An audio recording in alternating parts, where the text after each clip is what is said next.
tetapi ini adalah sebetulnya sebuah model di mana apa yang perlu kita persiapkan, apa yang kita jawab, ada seperangkat pertanyaan. Kalau teman-teman mau berpindah zona dari karyawan menjadi pengusaha, ataupun sambil jadi karyawan jadi pengusaha juga bisa. Itu sudah dipersiapkan oleh Mbak Ulfa nanti dan akan di-share oleh Mbak Ulfa. Ya, nah, terkait dengan sesi malam hari ini, kenapa kita bagikan e-book dan isinya workbook tadi? Karena malam hari ini hubungannya dengan ketika kita mau keluar, mau mencari solusi, gitu, dengan cara menjadi katakanlah seorang entrepreneur misalnya, mulai berusaha misalnya, atau memperoleh lebih spesifiknya lagi memperoleh modal. Karena sahabat saya ini, Mas Anggoro, itu adalah orang yang cukup katakanlah terlatih gitu ya untuk cari duit. Ya Mas Anggoro ya. Karena Ya, kebanyakan ini Om Kirdi. kebanyakan kebanyakan masalah yang kemudian dikeluhkan oleh orang di luar sana, biasanya kalau hubungannya dengan apa namanya, hubungannya dengan jadi pengusaha, bikin perusahaan, itu adalah hubungannya dengan yang namanya modal. Padahal kalau kita bicara dengan yang namanya modal, ya ya zaman sekarang ada yang punya bilang yang penting pola pikir, mindset, pikiran dan sebagainya. Itu benar, ya benar, benar. Saya juga biasanya ngasih tahu orang-orang seperti itu, ya. Tetapi tidak bisa dinafikan atau dihilangkan bahwa sebetulnya kita butuh hal-hal selain itu semua juga sebagai bagian dari proses kita menjadi seorang pengusaha. Nah, malam hari ini kita hadirkan nih orang yang praktisi sih. Mas Anggoro soalnya bukan orang yang biasa ngajar gitu ya. Ya, Eh, jadi Mas Anggoro ini lebih canggih sebetulnya kalau praktek langsung, kalau diskusi langsung dan kita tanya jawab sebetulnya. Cuman kan beberapa hal perlu disampaikan dulu oleh Mas Anggoro. Ya Mas Anggoro ya, kalau kita bicara Ya, tentang bikin perusahaan, jadi pengusaha, Mas Anggoro ini sekali lagi garis bawah ya, jago banget terkait dengan modal dan nyari modal. Itu yang dibutuhkan ya. Oke, saya siap, lempar siap. Guru kenalan sendiri. Silakan, Mas Anggoro. Ya, halo, selamat malam semuanya. Perkenalkan, nama saya Anggoro. Pertama-tama, saya terima kasih sama kehadiran di sini semua. Dan sambutan Om Kirdi yang sangat luar biasa nih, agak sedikit melebih-lebihkan. Padahal status saya cuma suami takut istri yang kerja keras sebenarnya. Cuma mungkin Mas Kirdi kenapa memperkenalkan saya seperti itu, karena Mas Kirdi cukup tahu sejarah saya dari awal berkarir, dari karyawan hingga jadi uh, entrepreneur atau jadi pada dasarnya sebelumnya mohon maaf suara saya jelas Om Kirdi. Sangat aman. Oke. Jadi uh, dimulai dari saya bekerja dulu di Petronas sebagai ahli pengeboran. Bertahun-tahun saya habiskan sebagai ahli pengeboran di sana. Eh, dengan karir yang saya pikir cukup cemerlang lah bagi fresh graduate waktu itu saya bekerja. Sampai saat orang tua saya menelpon saya untuk pulang. Eh, dan di situ saya pulang lalu rasanya setelah mendengar kabar dari orang tua saya pada saat saya sudah di rumah orang tua, jantung rasanya ke perut. Kenapa? Karena saya dikabarin sama orang tua saya memiliki hutang yang cukup banyak. Kalau secara nominal itu saya hitung kalau saya kerja di Petronas saja sampai pensiun kayaknya belum kebayar hutang. Lalu lalu eh, pada saat prosesnya eh, saya mengalami sedikit pertanyaan dalam hati saya bahwa kenapa orang tua saya bisa berhutang. Lalu orang tua saya menjelaskan lagi bahwa eh, satu kabar lagi yang membuat jantung saya yang tadi dari perut jatuh ke dengkul sekarang. Kenapa? Karena saya diamanahkan oleh orang tua saya untuk resign dari Petronas untuk melanjutkan usaha orang tua saya. dan saya cuma dikasih waktu 2 hari untuk memproses resign dan memikirkan untuk melanjutkan karir di usaha orang tua saya. Kenapa? Karena 2 hari. Karena waktu 2 hari itu yang dibutuhkan oleh investor yang waktu itu secara orang tua saya pinjam modal yang akhirnya menjadi hutang, itu hanya minta waktu 2 hari untuk memberikan mekanisme pembayarannya bagaimana. Lalu saya putuskan untuk oke, saya niatnya hanya membantu orang tua, saya sama sekali tidak ada modal dan saya tidak ada pengalaman dan saya cuma niatnya hanya bantu orang tua. Kebetulan saya diamanahkan karena saya anak laki satu-satunya dari 3 bersaudara. Lalu setelah prosesnya saya mengenal Om Kirdi dan teman-temannya Om Kirdi juga mungkin yang teman-teman di sini mungkin sudah banyak kenal. Saya dari proses tersebut, alhamdulillah 2 tahun hutangnya lunas. Bagaimana caranya? Ya pertama jalan Allah Subhanahu Wa Taala, yang kedua juga atas 3 output yang saya dapatkan dari proses saya 2 tahun mencari cara. Yang saya dapatkan 3 outputnya itu adalah nomor 1 itu adalah modal, nomor 2 adalah mental, nomor 3 pola pikir. Mungkin kalau nomor 2, nomor 3 Om Kiri udah ahlinya lah, gitu. Dan saya juga dapatkan mayoritas ilmunya dari Om Kiri. Cuma untuk permodalan, saya ingin ngasih pertanyaan nih ke teman-teman di sini. Kira-kira saya bisa dapat modal dari mana ya? Tolong bantu chat di kolom komentar atau kolom chatnya. Jadi dari permodalan itulah yang akhirnya membuat saya bisa membayar hutang dan bisnis saya, alhamdulillah saya pikir cukup maju sekarang. Gitu. Kira-kira gimana nih Mbak Ulfa? Udah banyak yang, oh ini ada yang udah ngechat crowdfunding. Oke, crowdfunding ada lagi. Kira-kira saya dapatkan modal dari mana?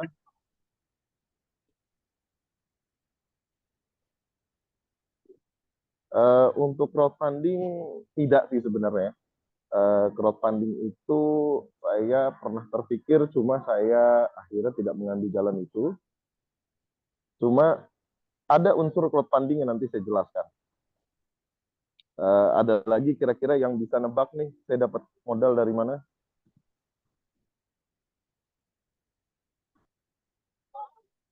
Ya, mungkin saya kasih tahu aja. Saya dapat dana itu dari bank, perbankan. Ya, menurut hemat saya memang perbankan itu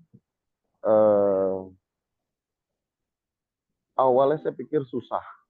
Cuma ternyata setelah mengalami proses dan berjibaku dengan proses yang saya alami 2 tahun, ternyata perbankan adalah cara yang paling mudah untuk mendapatkan modal.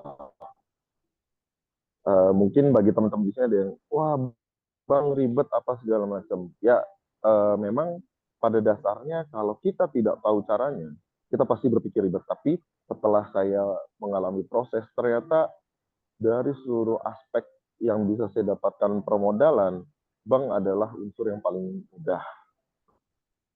Jadi perbankan inilah yang membantu saya. Bahkan saya waktu itu kurang lebih butuh modal dinilai 2M. Saya dapat modal dari bank bahkan 2 kali lipat. Padahal dengan status saya waktu itu, profil saya tidak bagus sebagai pengangguran ya. Terus nomor 2, saya nggak punya aset, kolateral, itu saya tidak memiliki sama sekali. Cuma itu cara-cara yang akhirnya saya temukan itu membuat saya mendapatkan dana dari bank 2 kali lipat. Seperti itu. Nah, kira-kira teman-teman ada pengalaman nggak di perbankan yang kasar katanya sulit atau misalnya pernah mengalami proses di bank yang mandek gitu. Nah, tulis di kolom chat mungkin ya, bisa Ini saya mungkin tulis Mas juga. Anggoro, Ya, ini kayaknya mungkin apa ya, pertanyaan yang ada di benak teman-teman nih, kayaknya misal, jaminannya apa nih kalau ke bank? Apa ginjal ya, atau aset oke. atau apa? Ini Kayaknya kayaknya aset Mbak paling Ulfa yang berharga pengen tahu. di Ulfa nih, kayaknya Jadi Mbak Ulfa yang ginjal pengen deh. tahu ya? Iya, sebenarnya Ulfa kayaknya yang pengen tahu.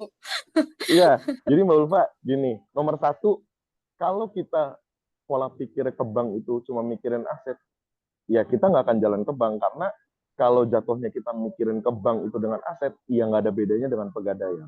Bank itu adalah suatu instansi yang memberikan pendanaan yang bisa membantu kita dalam usaha sebenarnya.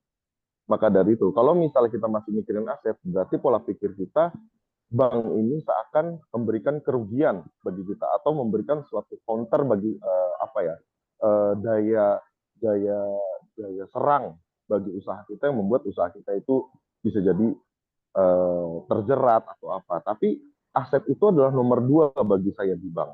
Yang nomor satu itu adalah profile.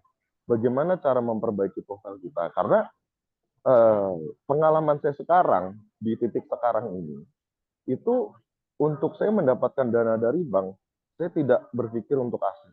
Saya berpikir adalah profil saya yang harus bagus. Seperti itu.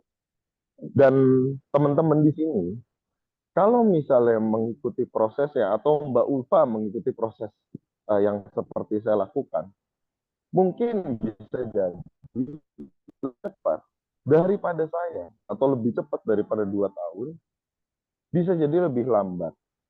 Itu tergantung bagaimana teman-teman bisa melihat atau Mbak Ulfa bisa melihat sudut pandang yang saya akan berikan.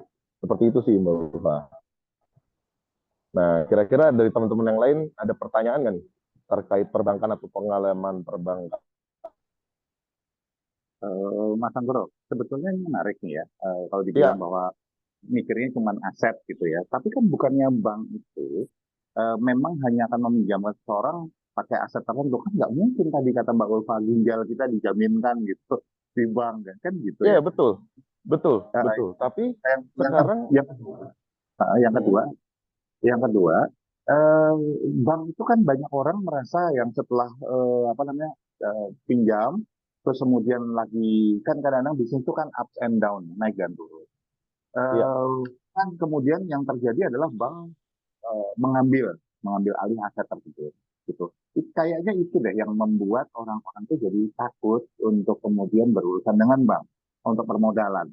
Jadinya minjem secara personal, ya, apa namanya cari funder atau sponsor lain yang berupa perseorangan atau perusahaan.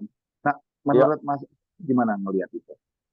ya. Jadi gini, saya bilang tadi aset bukan tidak, tapi itu dijadikan nomor dua. Kenapa? Karena dengan profil kita bagus, itu bank sudah membuka kaki kita satu untuk menapakkan di sana lah. Itu satu dulu. Untuk aset, itu tergantung dari, sebelumnya saya mungkin informasikan dulu bahwa bank itu punya dua mekanisme untuk peminjaman. Yang satu, kalau kita minjem pakai nama perusahaan, atau kita pinjam pakai nama pribadi.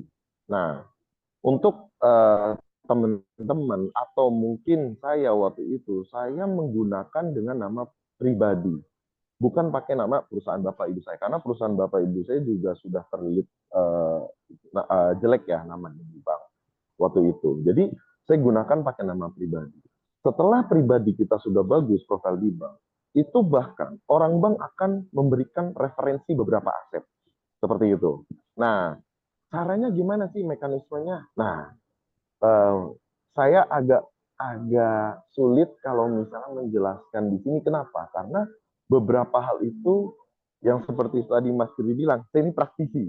Karena memang kita membutuhkan beberapa aspek yang membuat teman-teman ini harus paham dulu dengan mekanismenya. Jadi seperti itu sih Om Kirby. Kira-kira jelas nggak? Tapi yang saya bisa janjikan adalah misalnya nih Mbak Ulfa mau saya mau mulai usaha nih, gimana nih Mas Goro, saya butuh 500 juta gitu. Itu yang nomor satu, bukan mikirin asetnya, tapi mikirin apakah Mbak Ulfa di mata bank sudah sepantasnya mendapatkan modal senilai segitu, atau kita bilang misalnya 500 juta lah gitu. Bagaimana sih cara Mbak Ulfa dilihat sama bank pantas mendapatkan modal 500 juta? Itu tidak perlu dilihat usahanya Mbak Ulfa, itu tidak perlu dilihat bagaimana usaha Mbak Ulfa ke depannya bakal untung atau rugi, enggak. Tapi yang saya bisa berikan ilmu atau berikan suatu perspektif adalah yang penting Mbak Ulfa terlihat seakan mampu membayar. Nah, bagaimana caranya? Itu yang tadi ada Mas Eko kalau nggak salah ya bilang crowdfunding.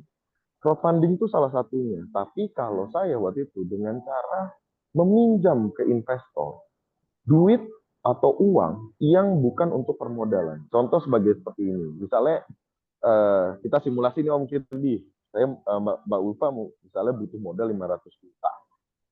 500 juta itu mungkin cukup dengan perputaran uang yang ada di rekening koran Mbak Ulfa pribadi. Itu mungkin per bulan cuma mungkin cukup 50 juta sebulan. Lalu Mbak Ulfa telepon saya, Mas Anggoro boleh nggak pinjem per bulan 50 juta? Tapi ditransfer ke rekening saya, rekening Mbak Ulfa maksudnya. Rekening Mbak Ulfa dan ATM Mbak Ulfa saya yang pegang. Nah, terus saya dapat apa sebagai investor? Mbak Ulfa tinggal berikan misalnya let's say 10% deh dari 50 juta, anggaplah seperti itu. Berarti saya akan mendapatkan 5 juta per bulan. Sorry, 50 juta benar. Jadi saya akan mendapatkan 5 juta per bulan. Anggaplah pinjam selama berapa bulan? 3 bulan. Nah, itu berarti bisa mendapatkan 15 juta. Sedangkan nanti pada saat nanti bank sudah mencairkan 500 juta yang Mbak Ulfa hanya memotong 15 juta. Itu sangat kecil kan. Nah, tapi apa yang kita berikan kepada investor sudah rasa confident bahwa oh duit saya nggak akan kemana-mana. Duit saya nggak akan hilang. Karena saya yang masih megang. ATM saya yang pegang, rekening saya yang pegang. Jadi duit saya nggak kemana-mana. Cuma duit saya diletakkan di rekening Mbak Ulfa. Cuma saya yang pegang. Seperti itu. Nah, lalu kita baru masuk aset. Nah, untuk aset itu bergantung dengan keadaan Mbak Ulfa. Misalnya, memang paling baik adalah aset sendiri karena akan memberikan confident dan rasa trust ke bank lebih lebih oke ya. Cuma pada dasarnya aset itu bisa kita cari dengan cara yang nanti saya akan berikan di waktu lain lah, seperti itu. Gitu Om Kirdi. Oke, bentar. Ini membuka kesempatan berarti untuk kita bisa untuk scammer gitu istilahnya yang mau melakukan tindakan penipuan loh, Mas Anggoro. Enggak. Kenapa? Karena gini, kalau misalnya kita minjem terus kita maksudnya untuk melakukan penipuan, itu kan kalau misalnya kita minjem bukan buat usaha, misalnya minjem nih buat kabur kemana gitu, ya itu pasti kena tindakan kriminal ya, walaupun kriminalnya perdata gitu. Cuma yang saya maksudkan di sini adalah terkadang bank itu kan melihatnya sudut pandangnya adalah 500 juta sudah oke apa belum, sudah memang bisa bayar apa belum. Itu yang kita harus sikapi bahwa saya bisa bayar kok, cuma ya saya baru bisa bayar misalnya bank minjemin 500 juta ya kan, kadang-kadang perspektifnya seperti itu mungkin gitu. Karena apa? Karena pengalaman saya sebagai pengusaha di awal-awal itu seperti itu. Saya merasa yakin dengan usaha saya, lalu tapi bank nggak yakin sehingga terjadi deadlock. Kenapa? Karena usahanya pertama kali baru mau dibuat, atau usaha saya bisa membayar cicilan atau interest dari 500 juta kalau ya saya dipinjam 500 juta. Kalau saya cuma punya duit 200 juta untuk diputar, ya saya nggak bisa bayar 500 juta. Logikanya seperti itu. Oke. Jadi kalau misalnya konteksnya itu kan konteksnya meminjam dari bank. Kalau saya benar-benar nggak punya aset nih sama sekali. Terus saya perlu untuk bisa katakanlah perlu meminjam dari bank. Tapi kan sebelum sampai itu ya, sebelum itu kalau saya ada pertanyaan saya agak lupa tadi, tapi sekarang jadi ingat. Kan sebetulnya kita perlu pede dulu ya pertama dengan apa yang bisnis kita, bahwa bisnis kita itu bisa bayar cicilan atau kreditnya yang ke bank itu. Oke, jadi seperti ini Om Kirdi. bahwasannya pada saat teman-teman di sini kalau misalnya kayak seperti misalnya Mbak Ulfa atau Om Firdi, yang pasti pada saat misalnya sudah punya mekanisme usahanya bagaimana cara membayar, itu bisa saya bantu membuat suatu mekanisme agar cicilan atau tanggung jawab atau kewajiban kita ke bank itu terasa ringan dari apa yang kita hasilkan. Itu ada metodenya juga. Nah, itu perlu kita bahas lebih rinci lagi, lebih detail lagi. Tapi yang saya mau bahas di sini adalah, pertama kita harus merubah sudut pandang dulu. Kita harus sama-sama merubah sudut pandang kita bahwa selama ini mungkin ada mayoritas orang berpendapat bahwa bank itu menjerat, susah cairnya, susah prosesnya. Kita harus rubah dulu sudut pandangnya bahwa satu-satunya yang paling ringan adalah bank. Kenapa? Karena bank itu memberikan pertama interest yang lebih sedikit, bunga atau kita bilang lebihannya lah gitu dari pokok kita itu yang paling sedikit. Investor itu rata-rata minta 10-15% per bulan. Sedangkan bank itu paling besar 1% per bulan. Itu yang harus kita sikapi. Kenapa? Bisnis itu ujung-ujungnya adalah ekonomi kita, cash flow kita, bagaimana kita menjaga cash flow kita. Itu yang pertama. Lalu yang kedua, eh, membayar cicilan itu kita jadikan sebagai operasional. Itu yang harus kita penting prinsipnya. Kadang-kadang orang tuh bayar cicilan dipisahkan dari kegiatan operasional atau biaya operasional mereka. Itu yang salah. Nah, hal-hal seperti itu yang kita bisa bicarakan lebih detail pada saat ada teman-teman di sini yang tertarik untuk lebih lanjut proses minjem ke bank dengan mekanisme yang pernah saya jalani. Itu sih Om Tepi. Oh, oke. Baik. Oh iya teman-teman, by the way, Mas Anggoro ini dia karena praktisi, dia bukan pengajar, maka Mas Anggoro ini nggak buka kelas ya teman-teman.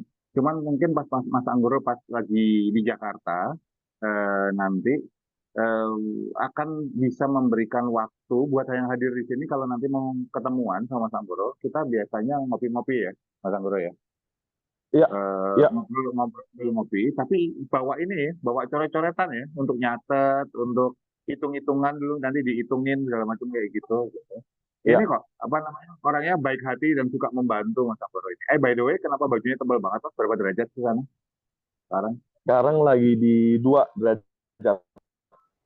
Oh, masih bearable lah ya, nggak sampai harus Ya, tapi masuk lusa angin. itu kalau aku lihat di weather sih udah -3 nih guys. Ke Indonesia, ke Jakarta kapan kira-kira? Gua landing di tanggal 21 Om, Tanggal 21. Kira-kira Januari. ngasih ngasih kita kita 2025 kan ya? 2025. Kalau 2026 udah dingin lagi Om. Nggak, rencananya kalau misalnya di sini, kalau kita mau ngadain waktu misalnya Cimbah Darat sambil ngopi bareng aja segala macam itu, kayak lagi teman-teman nggak ada ini ya, nggak ada. Jadi Narapati itu sering ngadain acara yang namanya istilahnya ngobrol pinter gitu ya, ngobrol pinter gitu. Itu praktisi-praktisi duduk bareng, kita ngopi-ngopi bareng aja kayak gitu, bukan kelas, nggak bayar segala macam untuk diskusi, untuk tanya jawab, untuk coret-coretan, makanya saya bilang tadi bawa buku, bawa kertas, bawa ini apa namanya pulpen, biar bisa duduk hadapan-hadapan bareng terus kita diskusi. Biasanya kita kita batasin sekitar 10-15 orang supaya bisa fokus gitu ya. Biasanya antara 1 sampai 2 jam bisa ngobrol. Nah, ya ya se, se ini ya secukupnya kopi lah ya gitu. Ya. Oke, nanti Mas Anggoro kira-kira tanggal berapa, Mas? Nanti akan di-chat lagi sama Mbak Upa, disebar lagi, diinformasikan Iya, ngopi-ngopinya. iya, ya. Tanggal berapa kira-kira? Intinya sih akhir Januari oke lah. Ya, Oke, satu nanti lagi mungkin yang saya sampaikan Om Firdi ke teman-teman, uh, yang saya bisa janjikan adalah bahwa mungkin teman-teman di sini kalau misalnya mau merubah sudut pandang terhadap bank atau bahkan mau mencoba mekanisme yang saya pernah jalani, yang saya bisa janjikan adalah teman-teman bisa daripada 2 tahun mendapatkan modal, atau bisa jadi lebih lambat. Tapi pada dasarnya titik yang pasti, teman-teman yang pasti berhasil adalah teman-teman bisa mencapai titik di mana mengerti proses mekanisme. Dan itu ilmu yang tidak akan bisa dicari kemana. Nah, ini ada kolom chat nih. Kebetulan aku agak kurang mengerti Zoom. Gimana sih cara ngeliat kolom chat? Oke, nggak, saya bacain aja mas. Saya bacain aja mas. Ini dari Boleh.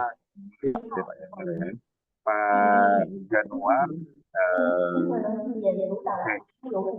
Pertanyaannya, Pak Januar ini tanya modal kerja untuk. Sorry Om, apa Om? Bentar. Suaranya, mungkin suaranya Mas dulu dimatiin dulu, di mute dulu Mas. Nah, oke. Saya bacain ya. Oke, jadi Pak Jono ini tanya, Pak Jono ini merasakan bahwa modal kerjanya itu menjadi hambatan untuk mengembangkan usaha. Jadi kalau pinjam ke bank butuh dokumen-dokumen pendukung atau agunan. Gimana caranya dapat modal dari bank tapi tidak meminta dokumen atau jaminan atau agunan? Kayaknya nggak bisa sih ya, Mas Anggoro ya. Tetap ada itu. Cuman jadi gampangnya ini gimana? Kalau tadi dengan Pak siapa, sorry? Om Kim? Pak Januar. Kondisi Pak Januar itu hampir sama dengan kondisi saya waktu saya memulai usaha. Semuanya sama. Tapi yang saya sarankan adalah kita tidak meminjam dari perusahaan. Sebenarnya tetap bisa, cuma agak sedikit lebih panjang mekanismenya daripada kita minjem atas nama pribadi. Wow, apalagi usaha sudah 7 tahun. Yang saya bisa janjikan adalah dengan profil seperti itu, profil Bapak lebih baik daripada waktu saya mau mulai. Saya sudah paham mekanismenya, saya hanya butuh waktu 6 bulan. Jadi 2 tahun itu, 1,5 tahun itu saya proses belajar mengetahui mekanismenya, 6 bulan saya proses ke bank, pas 2 tahun saya cair. Dan saya cair itu, yang tadi saya bilang, saya proses butuh 2M, alhamdulillah saya cair 4M. Dan itu saksi hidupnya ada Om Kirdi lah. Gitu. Jadi tidak boleh patah semangat Pak Januar, bahwa kondisi Pak Januar itu pernah saya alami dan saya bisa memberikan suatu pengalaman yang nanti menjadi inspirasi Pak Januar, bahkan saya bisa bisa memberikan kisi-kisi kepada Pak Januar nanti pada saat kita ketemu. Yang saya bisa janjikan adalah tidak mesti ada agunan dan tidak mesti usahanya harus bagus atau harus gimana, yang seakan memberikan suatu kenyamanan di bank bisa bayar. Tapi yang harus diyakinkan adalah Pak Januar memang berniat mau mengembangkan usahanya dan berniat untuk mengeksploitasi apa yang jadi komoditas atau bidang yang Pak Januar punya dalam usahanya. Itu dulu aja. Yang dibutuhkan sekarang itu. Dan mau untuk melihat sudut pandang bank dari perspektif lain. Gitu. Selama Pak Januar memiliki itu, saya bisa janji minimal Pak Januar mencapai titik di mana, untuk permodalan di bank itu semudah itu.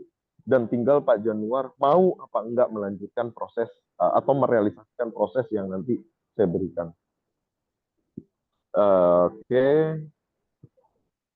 Oke, jadi Pak Januar ini tanya Mas Anggoro bahwa banyak dari bank itu nawarin KTA, kredit tanpa agunan. Sayangnya kredit tanpa agunan, bukan kredit tanpa angsuran ya. Enggak. Yang saya akan referensikan kepada Pak Januar bukan KTA. Yang saya bisa, KTA itu menurut saya tidak akan mungkin sampai bermiliar-miliaran ya, gitu. Dan ya betul KTA bunganya tinggi. Sampai sekarang pun sebenarnya saya masih melakukan proses mekanisme bank ya. Saya itu contoh kemarin, mohon maaf mungkin saya agak sebut nominal, saya kemarin habis mendapatkan pencairan dari bank, itu sekitar 7,4. Itu saya dapat, saya cicilan ya, pokok plus bunga itu hanya sekitar 57 juta. 7,4 potong ya segala macam cairnya itu di 7,2. dan saya membayar 53 juta per bulan.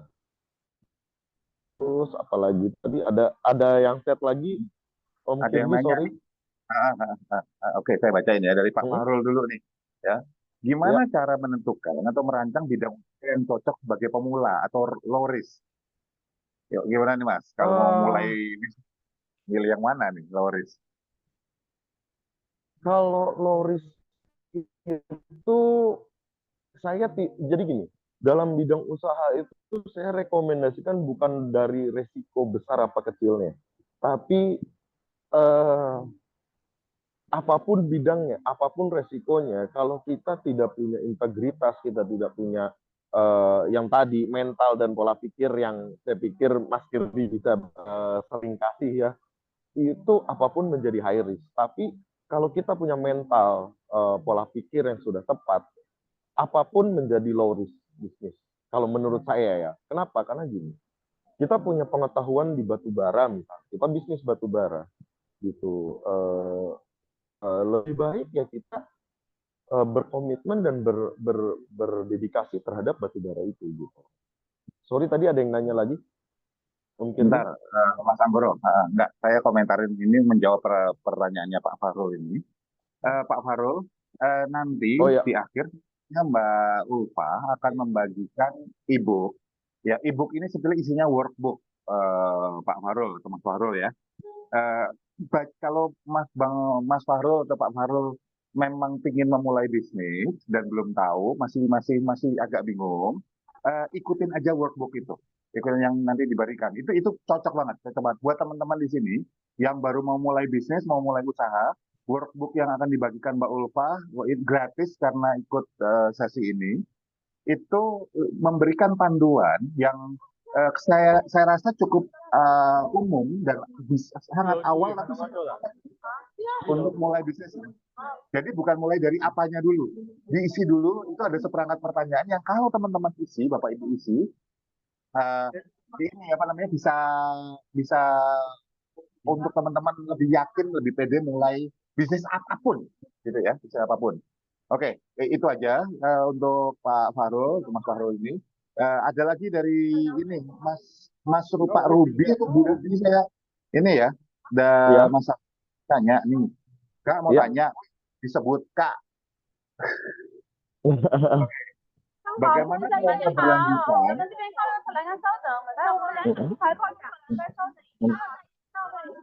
Halo. Oke, iya ya, ada suara-suara masuk Pak Anggoro. Iya, mungkin di mute dulu, sorry. Agak gelap ya. Agak gelap, betul. Pak Oke, Kirdi bisa ya. bantu jadi Nulfa host balik nggak? Barusan kelempar Zoom. Maksudnya, oke. Ya, Ya. jadi Nulfa host biar Nulfa Di handle kegiatannya. di minta tolong Mbak Ulfa nanti dilihat ya, kalau itu.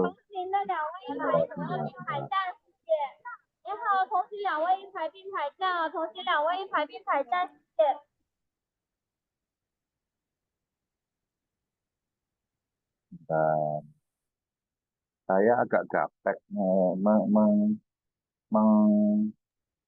Diklik itunya aja Pak, di peserta terus dipilih sudah usernya, jadiin host, eh, udah gitu aja. nggak bisa. More itu keluarnya cuma chat Mbak Ulfa. Saya nggak bisa ini. Cuma saya ketik more terus keluarnya cuman chat udah gitu doang. Saya juga Bapak bukan pakai device hostnya. yang beda Oh device. iya, beda device. Mohon maaf saudara-saudara. Oh iya. Make host ya. Oke, ya. Oke, dah.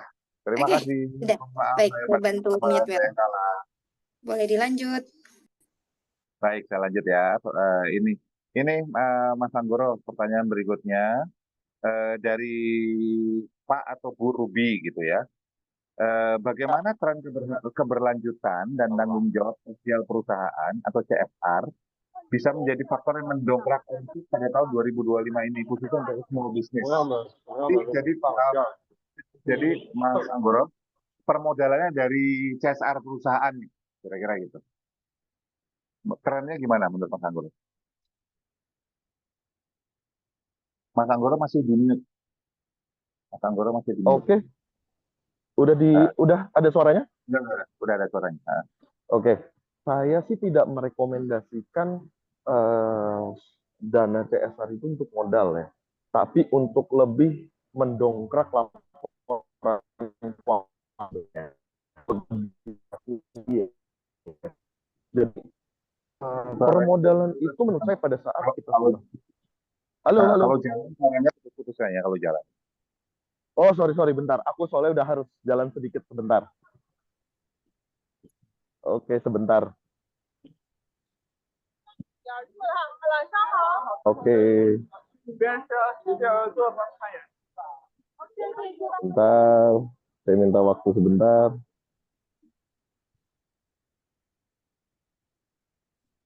Oke. Oke, udah. Oke. Jadi CSR itu kalau menurut saya bukan untuk permodalan, tapi lebih ke kita mendongkrak laporan keuangan untuk memberikan suatu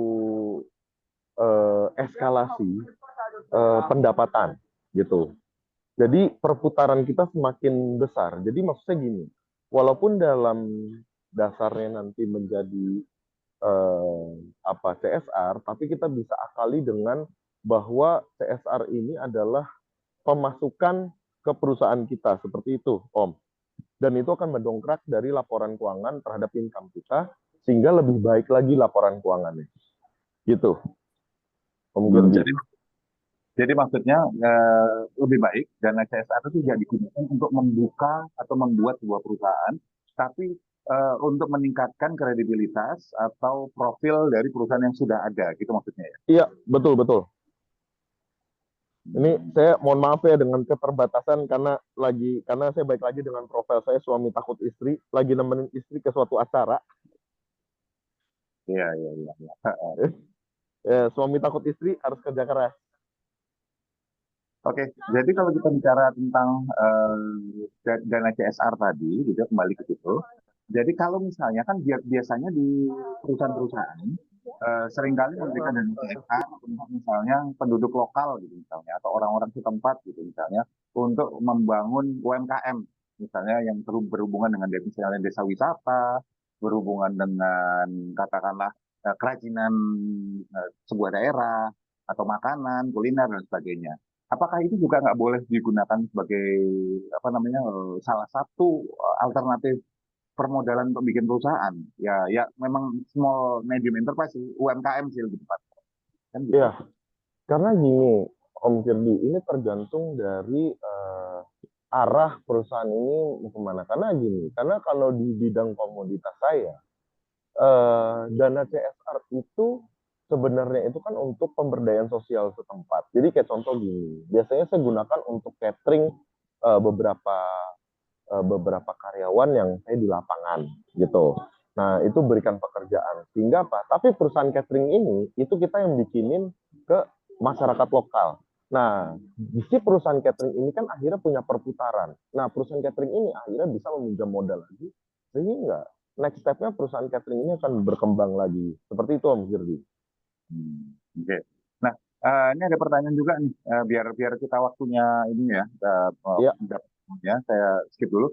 Buat apa Mbak Bu Ruby atau Pak Ruby, nanti datang yuk pas ketemuan sama Mas Anggoro, pas datang gitu ngumpul-ngumpul ngopi-ngopi bareng gitu. Apa namanya? Ini bukan kelas ya sekali lagi buat teman-teman yang lain. Ini bukan kelas karena Mas Anggoro ini menolak waktu saya minta untuk bikin kelas karena beliau ini adalah praktisi ya, nggak mau ngabisin waktu untuk buka kelas kayaknya Mas Anggoro. Nah, oke, ada pertanyaan lagi lain dari Mas Anggoro ya Pak Eko nih. Izin tanya Pak Goro, kalau gabungan antar investor dan bank, menurut Pak Anggoro gimana? Atau salah satu sebaiknya? Masih di mute Pak Anggoro, Mas Anggoro. Halo, masih di mute.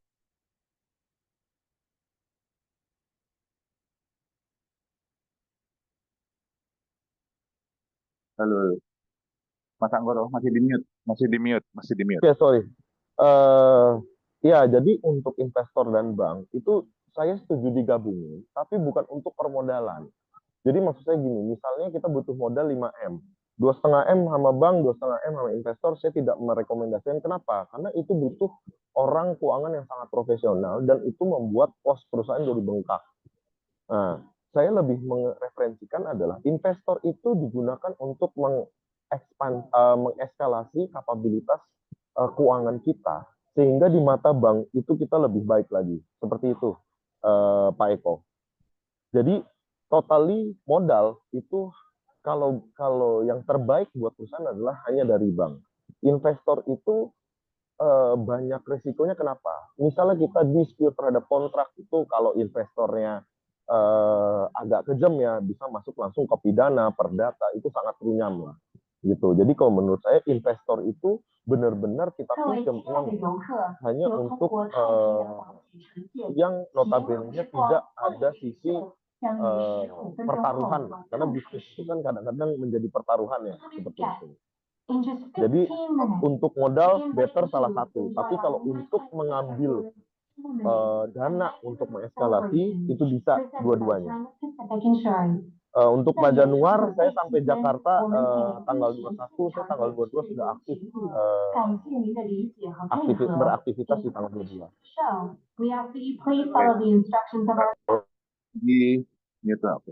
Nah, jadi ada pertanyaan berikutnya dari Pak atau Bu Pak Reska kali ya ini. Oke. Izin bertanya Pak Anggoro, untuk pinjaman ke bank, produk apa yang Pak Anggoro gunakan? Di unmute dulu ya Mas Anggoro sebelum jawab. Oke, yang saya gunakan itu adalah produk KPR dan PRK. Oke, jadi KPR mungkin dijelasin ke teman-teman Pak Anggoro, mungkin ada banyak teman-teman yang belum mengerti itu apa, hewan dari mana. Kalau KPR itu kredit pembelian rumah. Jadi saya membeli rumah orang lain dengan berbagai mekanisme sehingga saya mendapatkan modal dari KPR itu, dan saya pun mendapatkan aset. Itu nanti saya akan detailin pada saat pertemuan Pak Reska, izin, karena sangat teknis sekali. Lalu PRK itu pada saat perusahaan saya udah meningkat eskalasi pemasukannya. Dan asetnya juga saya tidak memakai aset sendiri. PRK itu singkatan dari apa Mas? Ada teman-teman mungkin bingung. Ya, PRK itu singkatan dari pinjaman rekening koran. Itu basisnya dari rekening koran perusahaan. Itu bunganya nggak besar itu. Apa? Soalnya karena banyak orang berpikir lebih aman itu kan dengan investor. Perseorangan atau perusahaan dibandingkan dengan bank. Bank itu kan kejam, Mas. Kalau kita nggak bayar berapa kali aja, misalnya itu udah langsung disita asetnya. Kita langsung kehilangan aset yang sebetulnya kita punya dan bank nggak mau tahu, bank itu kejam, bank itu sadis, nggak mau tahu bahwa perusahaan kita tuh lagi jatuh bangun, kembang kempis kayak pandemi waktu itu, nggak ada customer, nggak ada ini segala macam kan gitu, pandangan atau persepsi yang kebanyakan orang pikirkan tentang bank. Iya, jadi gini, bank itu tidak sekejam itu kalau kita tahu caranya. Sekali lagi Mas Firdi, saya pernah ada satu momen 3 bulan tidak bayar cicilan dan aman-aman aja. Hanya kita butuhkan mediasi dan komunikasi yang tepat sebenarnya. Dan itu saya bisa kasih tips and triknya pada saat ketemu sekali lagi. Seperti itu. Tapi yang saya bisa kasih sudut pandang adalah begini. Jangan membuat bahwa mungkin perspektifnya adalah bank itu sangat menjerat, tapi kita harus membuat sudut pandangnya adalah kita harus merugikan bank, kasar katanya begitu. Bank tuh harus rugi dari kita. Maka dari itu, dengan begitu bank akan mengejar kita untuk memberikan modal terus-menerus supaya apa? Supaya ada ketergantungan kita sama bank, dan kita harus manfaatkan titik-titik seperti itu.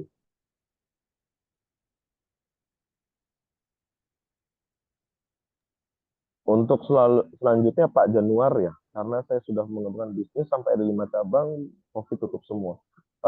Tidak ada yang sulit Pak kalau dengan bank. Mungkin Pak Januar belum ketemu titik celahnya saja. Butuh mentor untuk membangun usaha. Saya sangat terhormat kalau Pak Januar mau sharing dengan saya tentang usahanya Pak Januar. Saya tunggu ketemu setelah tanggal 21 ya Pak. Oke, mungkin ada pertanyaan Mas Anggoro, gitu ya. Nanti by the way, nanti Bapak Ibu semuanya, teman-teman semuanya yang mau kita ngopi-ngopi bareng, ngobrol pinter, ngopi itu ngobrol pinter, gitu ya. Gini, kita tahu bahwa banyak orang di luar sana eh, senang kalau kumpul-kumpul itu lebih bergibah gitu. Kita gibah yang produktif deh, gitu ya. Teman-teman, Mas Anggoro ahli, ini ahli gibah kayaknya. Tapi gibah yang fire, fire, fire, baik, baik, baik, gitu ya. Kita fastabiqul khairat aja lah. Kita berlomba-lomba dalam kebaikan. Gitu. Sudah cocok belum jadi ustadz belum nih Mas? Ya mudah-mudahan lah insya Allah. Apapun yang baik, saya pengen Om Girdi. Oke, buat teman-teman nanti kita atur akhir tetap follow ya, follow ini kita Instagramnya Narapati Institute karena di situ nanti akan dipublish kapan kita akan mengadakan ngopi ngobrol pintar. Sekali lagi terbatas biasanya 10 sampai 15 orang. Kita pernah 20 sampai 20 orang waktu acara di Surabaya gitu ya, waktu acara Surabaya. Ya, jadi kita akan sambung nanti ketemu di sana gitu. Karena kayaknya buat Pak Januar, follow aja Pak Instagramnya Narapati Institute. Nanti akan ini kok apa namanya akan dikasih tahu tempatnya di mana. Yang jelas di Jakarta ya Mas Anggoro ya, Iya, di Jakarta. Jakarta. Mungkin Mas Anggoro berminat ke Diwe atau ke Ngawi kemana gitu, nggak? Bukan? Kebetulan karena di Indonesia saya cuma waktu ya terbatas Om Girdi, jadi mungkin di Jakarta aja kali ya. Iya di Jakarta ya, oke. Eh, jadi teman-teman semuanya, Bapak Ibu sekalian, ini kayaknya waktunya kan harusnya cuma sampai jam 7 nih kayaknya Pak Mas Anggoro harus menemani Sri Paduka Baginda Ratu yang terhormat gitu. Gak apa-apa. Ya, sudah tahu kan statusnya suami takut istri, tapi harus kerja keras ya begini. Ya, tapi kerja kerasnya ternyata bisa menghasilkan apa namanya hasil yang lumayan kayaknya buat istri juga ya. Mas Anggoro setelah sempat terpuruk waktu itu. Saya pribadi tahu kapan Mas Anggoro ini jatuh bangun, ya apa namanya terpuruk, hancur lebur, runyam, tapi Iya, bisa bangkit lagi gitu. Nah ini ada Pak Januar menginfokan boleh boleh di tempatnya Pak Januar. Pak Januar berarti ada ini Pak, ada semacam coffee shop atau semacamnya karena kita biasanya ke rekan-rekan kita ada daftar alumni dan kita membuka kesempatan buat teman-teman daftar alumni untuk menjadikan tempatnya selama representatif untuk jumlah orang yang sesuai. Kalau syarat saya biasanya ber-AC. Kalau syarat dari saya saya agak nggak tahan panas soalnya gitu. Apa namanya Pak Januar. Selama ber-AC, kuy, gas lah gitu. Ya, ya. kalau Mas Anggoro biasanya nyaman nggak ber-AC juga ini nyaman karena Mas Anggoro termasuk bagian dari ahlul hisab wal jamaah ya Mas Anggoro ya. Biasanya Hisab. kalau saya biasanya kalau saya sambil merokok, ide-ide luar biasa keluar Om Girdi soalnya. Ya, oke. Kalau gitu Pak Januar, nanti ini deh diatur deh Pak ya. Kalau gitu bisa boleh nggak apa-apa tempatnya Pak Januar. Nanti Pak Januar kontak Mbak Ulfa aja. Biasanya sekali lagi teman-teman kita gilir tempatnya untuk acara ngopi bareng. Apakah dengan Mas Anggoro, apakah dengan Mas Teguh, apa rekanan kita semua gitu ya untuk saling diskusi tentang permodalan, tentang digital dan AI segala macam kayak gitu. Ya, Ya, untuk saat ini saya mau mengucapkan terima kasih banyak buat Mas Anggoro. sama-sama Om Girdi. Sebetulnya saya ingin banget Mas Anggoro bisa cerita gitu panjang lebar di sini. Cuman kayaknya memang waktu 1 jam nggak akan muat ya. Mendingan Iya, kita ketemu langsung kita diskusi dan gimana caranya biar nanti bisa lebih banyak orang tahu caranya. siap. Selama memang ini halal dan Ya, nggak merugikan siapapun. Ya. ya, siap. Jadi ini nggak ada pelanggaran hukum segala macam ya di sini. Nggak ada, nggak ada. Ini karena orang udah keburu keder aja sama bank kayak Mas Abro ya. Betul, betul. Eh, Oke, terima kasih banyak buat Mas Anggoro. Apa namanya? Monggo kalau mau dilanjutkan acaranya Mas. Iya, Saya nih mohon silakan. maaf dengan keterbatasan saya, tapi terima kasih pada teman-teman yang udah hadir di diskusi kita. Semoga kita sukses semua, lancar semua, dan bisa bertemu di lain waktu. Saya izin pamit, Om Girdi, teman-teman semuanya. Oke, terima kasih Mas Anggoro. Take Terima care. kasih. Oke, baik teman-teman semuanya. Sebelum saya lempar lagi ke Mbak Ulfa, sekali lagi buat teman-teman yang mau dan saya sarankan yang memang mau mulai bisnis, benar-benar baru mau fresh start gitu benar-benar atau masih karyawan nggak apa-apa. Tolong apa namanya Mbak Ulfa sudah bagi linknya ya Mbak ya. Halo, untuk yang e-booknya, workbooknya itu sudah ya. Sudah di Zoom-nya langsung kirim file sekarang. Udah Oh, bisa langsung di-download di Zoom-nya.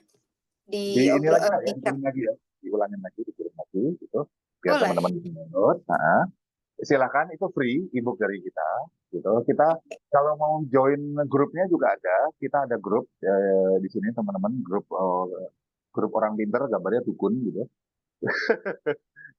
Itu kan kearifan lokal bahwa kita kita adalah dukun untuk bidang kita masing-masing. Dukun itu orang pintar, orang yang menguasai bidangnya, yang sudah lama di bidangnya.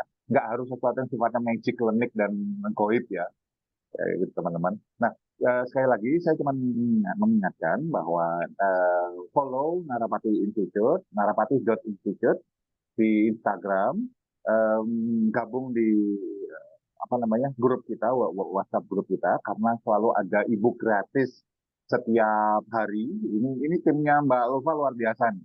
Mbak Ulfa dan tim itu saya beri aplaus luar biasa untuk itu, yang memastikan bahwa kita belajar hal-hal baru. Jangan khawatir, ebook kita itu halamannya nggak panjang-panjang, tulisannya gede-gede, biar teman-teman bisa baca dan ilmunya masuk dengan sekali belajar.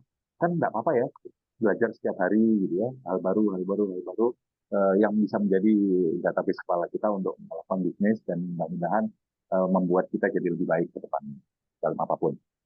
Ya, oke. Terima kasih teman-teman. Itu tadi diskusi singkat ya, dan kita akan buat diskusi-diskusi singkat seperti ini hanya untuk mencuci pemikiran kita, ide kita, sama hal-hal yang supaya kita bisa belajar hal baru supaya kita menghadapi masa depan itu nggak buntu gitu loh. Ya, barangkali ada ide-ide baru, ada ilmu baru yang bisa dimanfaatkan walaupun sedikit atau dua dikit gitu, tetap aja kita bisa survive bahkan thriving gitu, naik lebih tinggi lagi ya dalam hal bisnis, dalam hal keluarga, personal dan sebagainya. Ya, Mbak ini dengan demikian saya lemparkan kembali balik ke Mbak Ulfa. Mbak Ulfa mungkin kasih tahu acara-acara berikutnya dari kita dari Institut Narapati Institute dan apalagi yang bisa diperoleh oleh teman-teman. Silakan Mbak Ulfa. Oke, jadi buat teman-teman barusan saya ingetin lagi untuk download workbook yang dibuat Pak Kirdi sama Mas Anggoro untuk buat teman-teman yang mau memulai usaha dari nol tentunya. Itu udah saya taruh di Zoom, bisa download di chatbox-nya. Nah, terus minggu depan kita akan ada webinar lagi nih berkaitan dengan kasus yang lagi viral akhir-akhir ini.